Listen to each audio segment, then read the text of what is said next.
We are about 2 miles south of the Savannah River in a neighborhood called Parkside Place, which butts up against Daffin Park. Together, this area hitting the National Register of Historic Places in May of 1999. When Parkside was laid out in 1913, it was considered the edge of the city. So it was out on the outer fringes at the end of a streetcar line and was essentially populated right after World War I in the late teens and early 20s.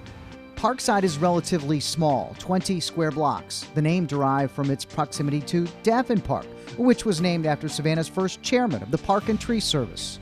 Originally called Daffin Athletic Park, and it was part of the progressive era that believed that citizens should be encouraged to lead a healthier lifestyle. So they created a park that had all sorts of different athletic facilities within it.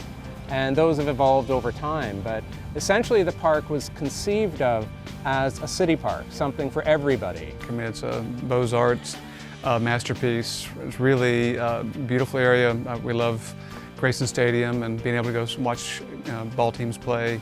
Obviously a baseball stadium and venue for concerts and other gatherings. In fact, Franklin Delano Roosevelt addressed the citizens of Savannah in that stadium during World War II. It was quite an event. The first airplane to touch down an airmail delivery in Georgia landed a plane in Daffin Park. In fact, in the early years, flying airplanes was considered a recreational activity. And so the park, until the 1920s, functioned like an airport. In 1910 and 1911, the Vanderbilts sponsored international auto races here in Savannah.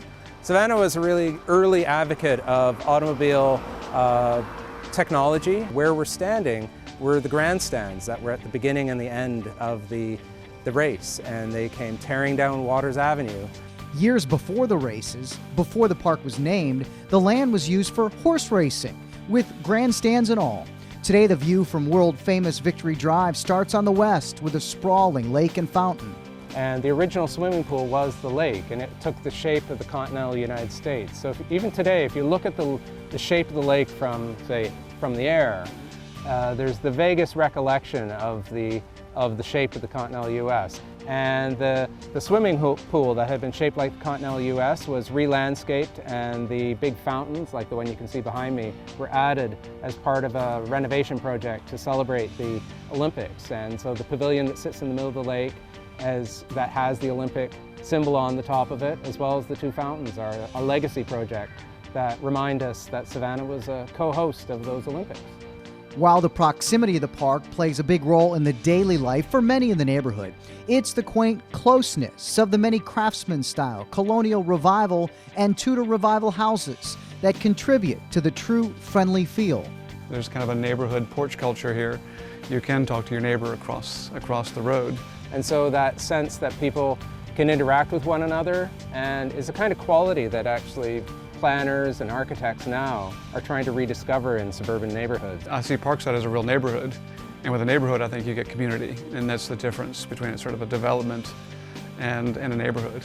Parkside Place, Daffin Park, the latter envisioned as Savannah's playground by landscape architect John Nolan. Together, this combo forming quite a unique neighborhood in Savannah. For my historic district, I'm Ken Slats.